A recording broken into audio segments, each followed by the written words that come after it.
بسم الله الرحمن الرحيم. المحاضرة Coordinates and Bases. Coordinates يعني المحاور، وبيسز يعني القاعدة. طبعا نعرف بال R2 مع المحاور عندنا المحور X المحور الأفقي، والمحور Y المحور العمودي، وكذلك بال R3 المحاور الطالب درسها في مواد أخرى مثل التفاضل. هنا عندنا تعريف V is any vector space. إذا كان V هو vector space وكانت S هذه مكونة من العناصر، هي مجموعة منتهية من يعني مجموعة جزئية من V، مو سب سبيس، مجموعة جزئية فقط تحتوي على N من العناصر. فهذه الS نسميها basis for V، تسمى قاعدة إلى هذا الفضاء إذا تحقق ذولي الشرطين. طبعا شرط اثنيناتهم، مو إذا واحد ما يفيد. S is linearly independent، عناصر S مستقلة، لا يوجد عنصر من S مرتبط بعنصر آخر. و S span V، الS هذه تولد الفيكتور سبيس V، ومعنى تولد نعرف أنه أي عنصر من V عبارة عن تركيبة خطية من هذه العناصر. Example: the standard basis، أو أكو فد نسميها. طبعا عدد البيسات في كل V يوجد ما لا نهاية من البيسات، كل فيكتور سبيس إلى ما لا نهاية من القواعد. واحدة من القواعد نسميها standard basis، اللي هي أبسط قاعدة ممكن أنه تولد لنا هذا الفضاء. فبالنسبة للستاندرد يعني تنحفظ هذه، تنحفظ ما هي الستاندرد بيسز فور Rn، هي هذه E1 E2 إلى En. ونعرف شنو الE1، المسقط الأول 1 والبقية أصفار، وE2 المسقط الأول 0، الثاني 1 وإلى آخره. الطالب مر عليها، يعني هذه الموضوع. فهاي نسميها standard basis for Rn. وبعد تعرف أنت بعد standard basis for R3 standard basis for R2 إلى آخره. هنا أنا standard basis for Pn. هذه طبعا احنا مر علينا سابقا، هذه المجموعة مر علينا أنه مستقلة خطيا، مرناها ثبتناها، وأيضا ثبتناها تولد الفضاء Rn. كذلك هاي المجموعة مر علينا مثال سابق، هي أولا مستقلة خطيا، وثانيا تولد الPn. الفيكتور الأول هو 1، والفيكتور الثاني هو X، والثالث هو X تربيع إلى X أس N. إذن هذه أيضا نسميها standard basis for Pn. هذه هي standard basis for Pn. لاحظ أنه معاملات هنا الحد المطلق 1، ومعاملات بقية قوى الإكس هي أصفار. هنا معامل إكس أس 1 قيمته 1، ومعاملات بقية قوى إكس هي أصفار، وهنا معامل إكس تربيع 1، ومعاملات بقية قوى إكس هي أصفار إلى آخره. زين، طبعا نفس الكلام، هذه linearly independent وكذلك تولد. We must show that the polynomials in S is linearly independent and span Pn. Let us denote the polynomial by، طبعا هذا نسميه P نوت. P نوت هذا المسقط الفيكتور الأول، هذا P1 اللي هو X أس 1، طبعا هذا ويا X أس 0، P2 X تربيع إلى Pn X أس N. طبعا لاحظ هنا أنه عدد عناصر القاعدة هنا هي N زائد 1. N زائد 1 ليش؟ لأن نبدي من X أس 0. هذا الكلام راح يفيدنا في معرفة فشي راح نسميه dimension Pn، dimension الفيكتور سبيس. فdimension Pn هو N زائد 1، بينما dimension Rn هو N عدد عناصر القاعدة. هنا مثال قاعدة إلى R3، قاعدة إلى R3 وليست الستاندرد بيسز، منطينا V1 وV2 وV3. هل هذه قاعدة؟ طبعا لازم نثبت النقطتين. يعني النقطة الأولى أنه ذولي مستقلين خطيا، والنقطة الثانية أنه ذولي يولدون R3. وطبعا نعرف احنا شلون نحل هذا الكلام، مر علينا سابقا، لإثبات أنه ذول فيكتورات مستقلة خطيا لازم نحل هذه المعادلة الفيكتورية، ونجد أن لا يوجد حل لهذه المعادلة إلا الحل الصفري. إذا بها حل آخر غير الصفري فتعتبر linearly dependent، فلازم يطلع الحل الصفري. أيضا لإثبات النقطة الأخرى أنه هذه المجموعة تولد الفضاء R3 لازم نحل هذه المعادلة. لاحظ أنه فرق بين هذه وهذه هي نفسهن، لكن هنا هذا النظام homogeneous الطرف الآخر صفر، وهذا النظام non homogeneous. طبعا إذا تحلهن هذول النظامين نحلهن بأي طريقة، حذف، تعويض، بطريقة المصفوفات، بطريقة الديترمينت، أي طريقة نحلهن، راح نلاحظ أنه كثير من الخطوات راح تتكرر. إذا نحلها بحذف جاوس راح تقريبا كثير من الخطوات نفسهن، يعني الطرف هنا أصفار، هنا بس البي راح يختلف، فتقريبا 90% نفس الحل. أو إذا طريقة الديترمينت هو حال طريقة الديترمينت أنه طلع مصفوفة الكوفك، مصفوفة المعاملات، هذه مصفوفة المعاملات 1 2 3 1 2 3 2 9 3 2 9 3، وهنا كذلك الطالب يعرف هاي الطريقة. طلعنا هذه فوجد أنه الديترمينت مال هاي المصفوفة لا تساوي صفر. إذا الديترمينت لا تساوي صفر يعني شنو؟ يعني طبعا الديترمينت هو قيمته تساوي 1 حالة هو، لكن مو مهم يساوي 1 أو سالب 1 أو أي شيء آخر، المهم هو لا تساوي صفر.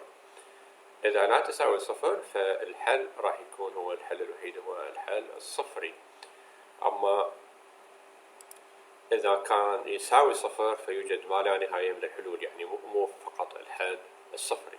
إذن ما دام الديترمينت لا تساوي صفر، إذن نستطيع أن نقول أن النقطتين متحققات. النقطة الأولى أنه هذا النظام نظام المعادلات يحتوي على الحل الصفري، إذن ذول الفيكتورات هي linearly independent، وهذا الحل أيضا حل وحيد، وإذن هي سبان تولد الفضاء R3. بالنسبة إلى الستاندرد بيسس أوف 2x2، هذا 2x2 هو هذا 1 والبقية أصفار، 1 هنا والبقية أصفار. طبعا ترتيب المجموعة مو ضروري، نعرف أنه ترتيب عناصر المجموعة قد نقدم ونأخر، ماكو أي مشكلة. لكن هذا لاحظ أنه ايش قد عدد العناصر مال هذه يساوي 2 في 2 4، 2 في 2. بصورة عامة عدد عناصر البيسز إلى الفيكتور n يساوي n في n. أيضا إذا الطالب يحب يجرب هل إن الحل مال هاي المعادلة الفيكتورية هل يوجد حل فقط الحل الصفري، لو أكو حل آخر أكيد طبعا راح يطلع الحل صفري، لأن من الواضح هذه ستاندرد بيسز الحل مالتها راح يكون سهل لأن أغلب عناصرها راح تكون أصفار. أيضا هذا يحل الطالب، وراح نستنتج أنه هذه المجموعة هي مستقلة خطيا أولا، وثانيا تولد الفضاء M2x2، إذن هي قاعدة إلى الفضاء 2x2، وطبعا قلنا سميناها standard basis. هذا المثال يقول أنه هذا الفيكتور سبيس P ما لا نهاية polynomial of infinite degree، هذا ما إلى finite basis. وفارضها هو أنه خلينا نفرض أنه إلى finite basis من P1 إلى PR، وحاصل على تناقض لأنه R PR زائد 1 أو العفو X بس R زائد 1 ما ممكن أنه نحصل عليها من هذه. إذن هذه المجموعة لا تولد الفضاء هذا، إذن هي ليست basis، لا يوجد basis. طبعا لا يوجد finite basis. So finite and infinite dimension spaces. طبعا هذه أيضا infinite، هذا الفضاء infinite. زين، عندنا مبرهنة هنا uniqueness of basis representation. التمثيل الوحيد للقاعدة. طبعا المبرهنات ذولي اللي نذكر البرهان مالهن مطلوب، أما اللي فقط نذكر النص فالمبرهنة نفسها مطلوبة. يعني شنو مطلوبة؟ يعني إذا يجي سؤال نقدر نستخدم المبرهنة لحل هذا السؤال، مثل ما راح نشوف شوية بعد. فما راح نذكر البرهان. if s تساوي، إذا كانت s بها n من العناصر is a basis، هذه قاعدة ان s هي basis إلى ال v. then every vector v in v can be expressed in the form in exactly one way. طبعا هذه المجموعة تولد، ما دام هي قاعدة إذا تولد، واحدة من النقاط أنه تولد الفضاء. هاي المبرهنة شو تقول؟ أنه صحيح تولد الفضاء، لكن نقدر نعبر عنها بطريقة واحدة فقط. نقدر نعبر عن الفي هذا بدلالة عناصر الاس بطريقة واحدة فقط. هذا معنى المبرهنة. برهان ما مطلوب. هذا تعريف الكوردينيت. شنو الكوردينيت؟ إذا كان عندنا اس تساوي من v1 إلى vn قاعدة، وما دام قاعدة إذا أي عنصر في الفي نقدر نكتبه تركيبة خطية من عناصر هذه القاعدة. يعني شنو؟ نكتبه C1 V1 C2 V2 إلى CN VN. هسه شنو الكوردينيت؟ الكوردينيت هي الفيكتور اللي يحوي على المعاملات هذه. طبعا هاي المعاملات تنتمي إلى R، ما تنتمي إلى V، لأن ال V هنا مو بس تصوره RN، هذا قد يكون مصفوفات، قد يكون PN، قد يكون أي شيء آخر، دوال مستمرة. فهنا ال V1 وال V2 وال VN هي عناصر تنتمي إلى الفيكتور سبيس، يعني مصفوفات أو بولينوميالات أو أي شيء آخر. لكن C1 C2 إلى CN هذولي ثوابت وينتمون إلى RN. فالكوردينيت شنو؟ الكوردينيت يقول إذا أخذنا هذولي C1 C2 إلى CN وسويناهم على شكل فيكتور، طبعا هذا الفيكتور NRN، فهذا الفيكتور نسميه كوردينيت. هذا الفيكتور نسميه كوردينيت. لهذا كوردينيت فيكتور اوف في، لهذا الفيكتور relative to s، بالنسبة إلى القاعدة s نرمز له VS.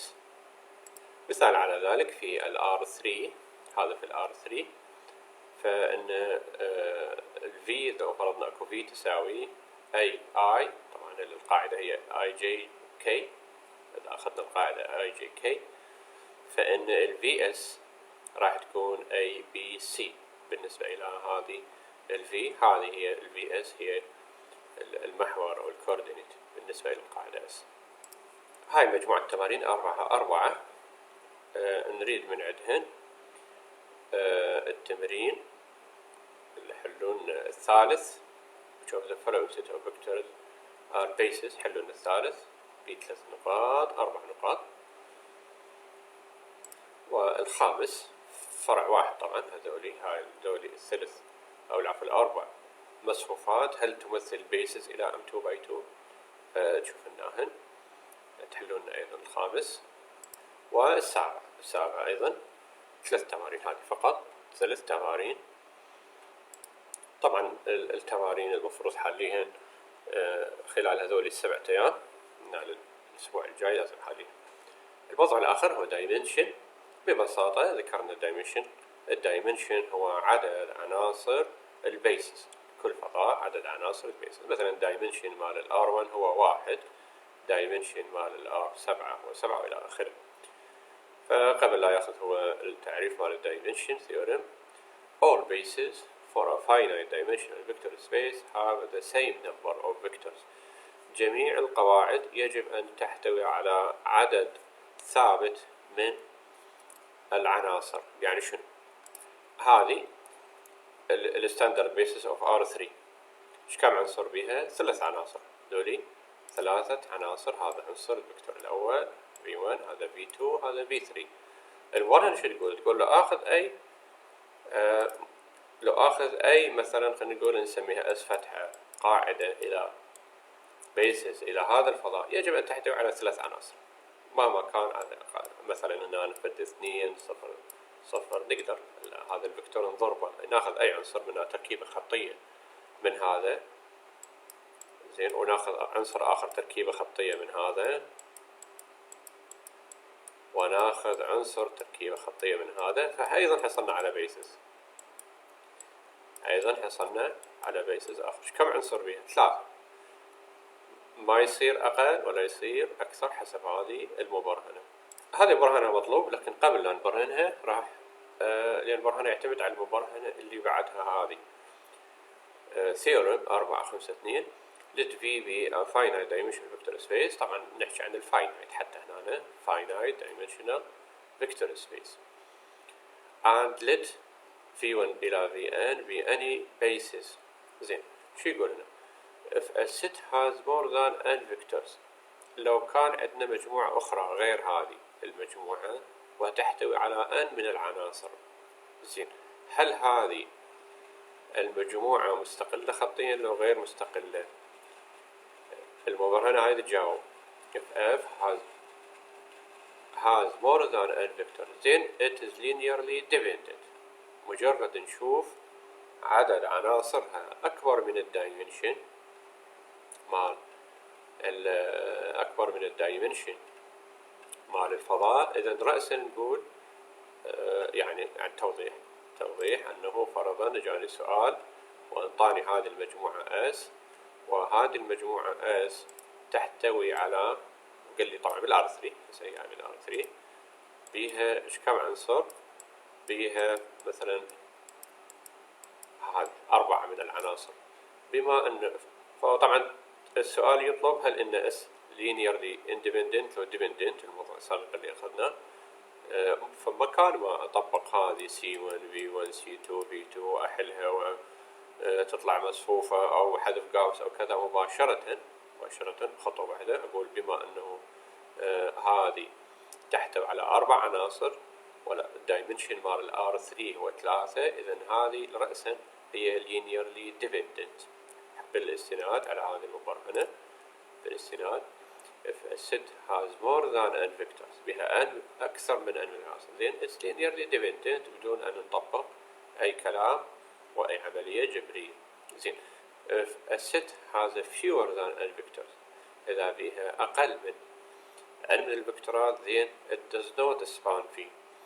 لو كان بالعكس، لو كان هاي المجموعة مو تحتوي على n زائد 1 من العناصر، وإنما تحتوي على الناقص 1 أو عدد آخر يعني اللي هو أقل من الدايمنشن مال الفضاء، إذن هاي رأسا نقول not span.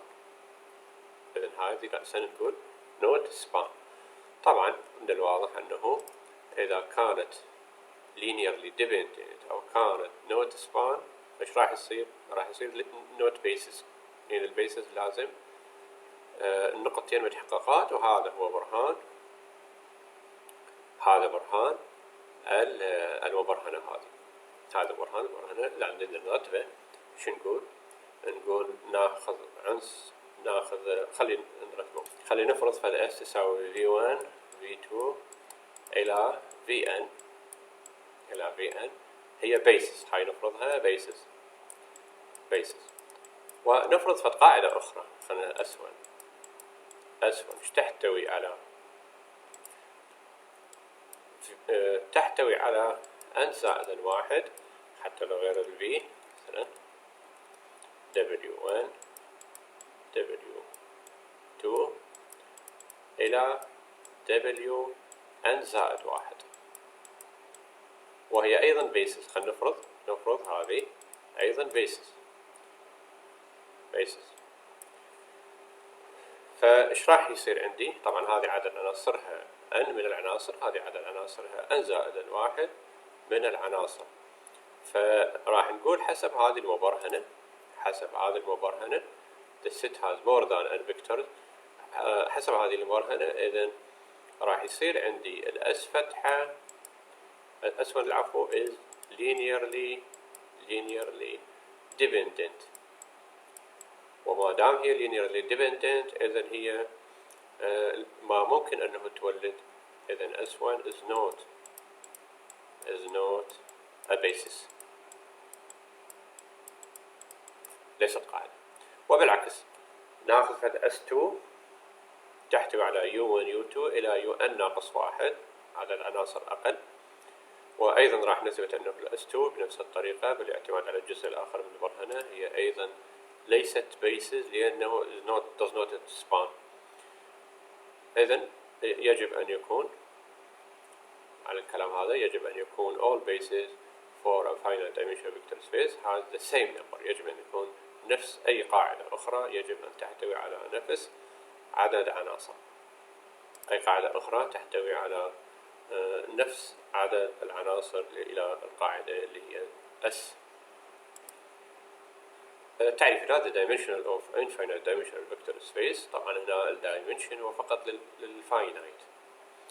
الانفاينايت ما له معنى الدايمنشن، ما له dimension. denoted by dim v and is denoted by and is defined to be the number of vectors in a basis. إذن الدايمنشن هو عدد الفكتورات بالقاعدة. الدايمنشن عدد الفكتورات بالقاعدة. طبعا الدايمنشن مال Rn بصورة عامة هو n، الR7 هو 7، R10 هو 10، R1 هو 1. ودايمنشن ذكرناها قبل شوية إن Pn هو n زائد 1 لأن نبدي من x أس صفر. ودايمنشن مال Mn هو m في n، لذلك دايمنشن m2 by 2 يساوي 4. Some fundamental theorem مجموعة من المبرهنات اللي تساعدنا بالحل. وهذه نبدأ. هاي المبرهنة اسمها plus minus theorem. المبرهنة هذه plus minus theorem let S be a non-empty set of vectors in a vector space V. لتكن S أي مجموعة غير خالية، ما ذكر أنه هي قاعدة أو تولد أو أي شيء آخر، مجرد مجموعة. هسه يقول if S is linearly independent. هسه إذا كانت عناصر S هاي linearly independent مستقلة خطيا and if V is a vector in V في V that is outside of span S. وإذا كان ال V فد V عنصر آخر ما ينتمي إلى S زين لكنه مستقل خطيا عنه then the set S اتحاد V. إذا جبنا هذا ال V وضفناه ويا ال S that results ينتج by inserting V into S is still يبقى linearly independent. يعني أعيدها مرة ثانية بصورة أوضح. إذا كان عندي S بها عدد من العناصر وجبنا عنصر ما ينتمي إلى الاسبان وضفناه إلى هذه المجموعة فالمجموعة تبقى linearly independent. وتفيدنا هذه في حل بعض الأمثلة هسه راح نجي لها. B. If V is a vector in S that is expressible as a linearly combination. إذا كان ال V هو طبعا تركيبة خطية. معنى هذا الكلام السطر أنه V هو تركيبة خطية من عناصر S. زين فإذا طلعنا هذا ال V طلعناه من ال S، ال V هو أحد عناصر ال S وهو تركيبة خطية من S denoted by the set obtained by removing V from S. then هاي المجموعة الجديدة span the same space that is فإن هاي المجموعة تولد نفس الفضاء. يعني إذا أكو فيكتور مرتبط خطيا فإذا شلناه من هذه المجموعة فإن المجموعة تولد نفس الفضاءات اللي كانت تولدها، يعني ما أثر عليها هذا الفيكتور سبيس. ما يأثر عليه هذا السبيس. زين الإكزامبل هنا applying the plus minus theorem. شلون نستخدم هاي المبرهنة؟ إذا يجيني مثلا هذه عندنا 3 فيكتورات، هذا P1 هذا P2 هذا P3 are linearly independent vector.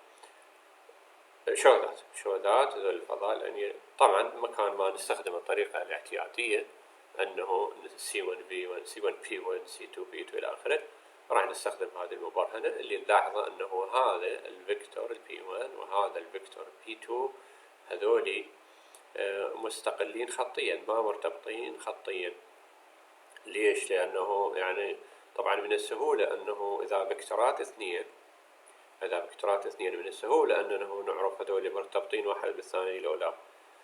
شلون؟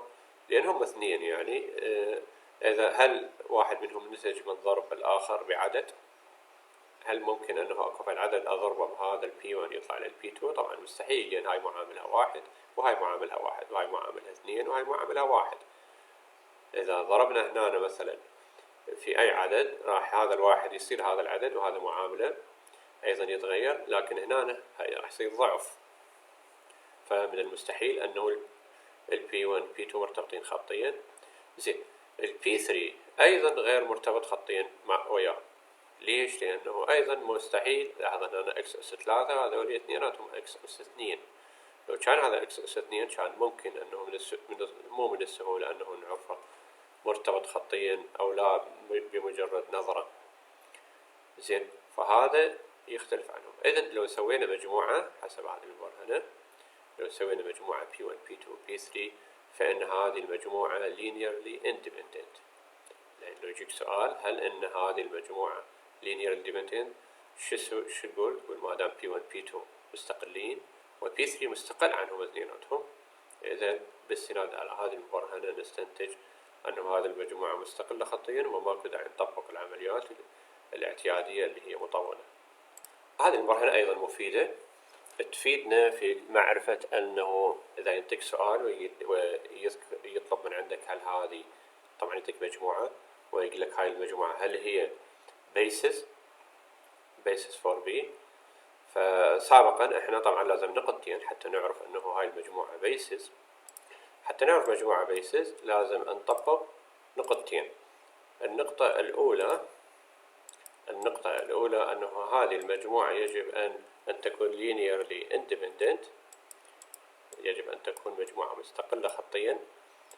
زين، والنقطة الثانية يجب أن تكون تولد نقطتين. هسه حسب المبرهنة هذه راح تسهل علينا، تقول ماكو داعي النقطتين نطبقها، نطبق فقط نقطة واحدة تكفي. لكن بشرط شنو؟ بشرط أنه عدد عناصر هذه المجموعة يساوي شنو؟ يساوي n، يساوي الدايمنشن مال الفيكتور. يعني مثلا فرضا قال لي، لو فرضا طلب من عندي هل هذه تمثل قاعدة إلى الR2، فأقول بما أنه هاي بها عنصرين، فقط عنصرين، يعني عدد عناصرها يساوي الدايمنشن مال الفضاء، إذا ماكو داعي أطبق النقطتين، راح أطبق واحدة من عندهم. إما هذه، طبعا الأسهل هذا باعتبار النظام مالته هو نظام homogeneous متجانس. المهم لكن البرهنة تقول واحدة منهن كافي، ماكو داعي اثنين، لكن بشرط أنه عدد عناصر هذه المجموعة يساوي n حسب الفضاء مالتنا. هنا مثال، طبعا المثال قال باي انسبكشن، يعني هو قال لا تستخدم لي الطريقة الاعتيادية، استخدم التوقع، يعني استخدم المبرهنات. V1 هذا V2 هذا هل تمثل قاعدة إلى basis for R2؟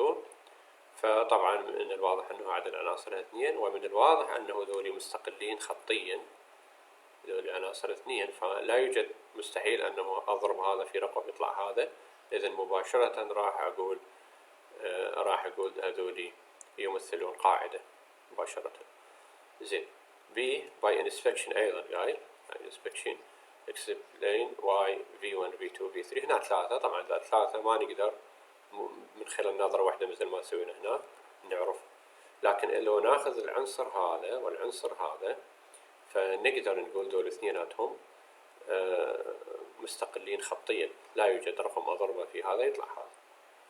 زين، وهذا يعني راح نستند على المبرهنة السابقة مو هذه اللي قبلها، هذا أيضا مستقل خطيا عنه اثنيناتهم، لأن المسقط اللي بالنص واحد وهذول المساقط اللي بالنص أصفار، فمستحيل يكون تركيبة خطية من هذا ومستحيل يكون تركيبة خطية من هذا. لذلك راح نقول هذا راح تمثل قاعدة إلى R3.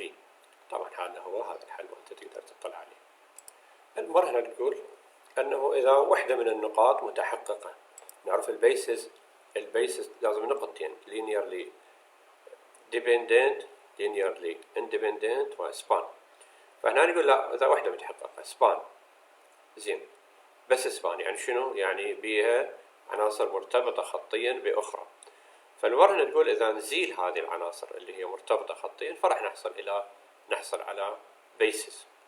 If S span V but is not a basis. زين S can be reduced to a basis. ممكن أنه نسويها basis by removing appropriate vectors from S. من خلال إزالة هذه العناصر اللي هي غير مرتبطة خطيا. واضحة طبعا هذا الكلام. نفس الكلام هنا if S is linearly independent غير مستقلة مستقلة خطيا لكنها لا تولد. فشي نسوي هنا؟ ممكن أنه نضيف عناصر أخرى بحيث نحصل على basis. والمبرهنة هنا تبين العلاقة بين dimension السبسبيس من السبيس نفسه. والبرهان هنا مطلوب if W is a subspace of finite dimensional vector space V then W is a finite dimension. طبعا من الواضح أنه إذا ال V هي finite فال W يجب أن يكون finite. كذلك إذا dimension طبعا dimension W أقل أو يساوي dimension V نعرف أنه ال V هي مجموعة وعليها شروط وال W هي مجموعة جزئية من V فيجب أن يكون dimension مع هذه المجموعة الجزئية. البرهان موجود. و C W تساوي if and only if dimension W تساوي dimension. نعرف أنه السبيس نفسه ممكن أن يكون سبسبيس من نفسه. السبسبيس لأنه المجموعة ممكن أن تكون مجموعة جزئية من نفسها. زين فالسبسبيس السبيس هو نفسه يعتبر سبسبيس من نفسه. بروف A عايفة هو واجب لكن مطلوب. Part A show that W is finite. هذا بروف B dimension so it has a basis. إذن هو ما دام finite إذن إلى basis وتحتوي على فد M من العناصر. هسه نتصور برهان بالتناقض أنه طبعا هسه dimension V يساوي M which means that dimension V يساوي dimension W. طبعا إذا كان ال S هذه نفسها هي dimension ال W فمعناها dimension V يساوي W. زين أما إذا لا فنقدر نستند على المبرهنة السابقة نقول بما طبعا هي ال S هسه basis for W. ال S basis for W بما أنه هي basis إذن هي مستقلة خطيا. إذن نستطيع أنه نضيف لها بعد عناصر حسب المبرهنة السابقة كان be enlarged. نقدر نكبرها حتى تصير basis في ل V. إذن صار عندي dimension W أقل يساوي dimension V. البروف C assume that dimension W يساوي dimension V. نفرض الدايمنشن يساوي إذن لازم يكون شنو W تساوي V. ال S W إلى WM is a basis for M. زين وبما أنه basis for M أيضا نستند على المبرهنة السابقة if S is not also basis for V. إذا لم تكن S هذه basis ل V then being linearly independent S can be extended. نقدر نوسعها to a basis of V من خلال المبرهنة السابقة. But this would mean that dimension V أكبر من dimension W وهذا خلاف الفرضية اللي فرضناها بالبداية وهذا تناقض الفرضية اللي فرضناها. Thus S must be also be a basis. إذن يجب أن تكون ال S هذه أيضا basis لل W وهذا يدل على أنه dimension W تساوي dimension V. وطبعا الاتجاه الآخر إذا dimension W تساوي dimension V إذن يجب أن يكون W تساوي V. تمارين أيضا هذه المجموعة السابع تحلون السابع find the basis for the following subspace of R3. نريد basis إلى هذا. هنا أنا أريد الدايمنشن أيضا التسعة نحله يعني عندنا من 3 تمارين وذولي التمرينين ها صار 5 تمارين تحلون إياهن وإن شاء الله الحل يكون قبل الأسبوع الجاي وشكرا.